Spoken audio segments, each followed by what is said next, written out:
আসসালামু আলাইকুম ম্যাডাম। আপনারা দেখতে পাচ্ছেন এখানে তিনটা কুকুর আছে। এই তিনটা কুকুর হচ্ছে ছেলে। এরা তিনজন একজনের অপেক্ষা আছে, সে হচ্ছে ইনি হচ্ছে মেয়ে কুকুর।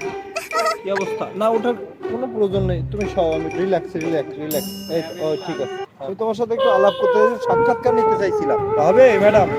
তোমার তো তিনটা বয়ফ্রেন্ড অপেক্ষা করতেছে তোমারে পাহারা দিয়ে, তো এই বিষয়ে তোমার মূল্যবান মতামত আমাকে একটু বলো, আমি বুঝি। আপনি কি কিছু বলবেন? এই গার্লফ্রেন্ড একটা আপনার, আর আপনারা হচ্ছে এই যে তিনজন সাহেব এক জায়গায়, হ্যাঁ?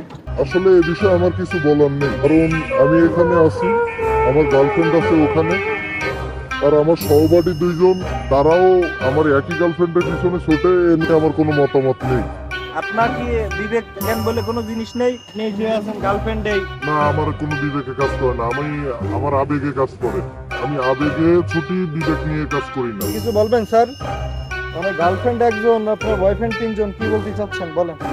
যে বিষয়ে আমি বলতে চাচ্ছি, আমার গার্লফ্রেন্ড আছে, আমরা তিন বন্ধু মিলে আসছি এক গার্লফ্রেন্ডের পিছনে। এটা আমাদের জাতিগত স্বভাব, এছাড়া আমি আর কিছু বলতে চাই না।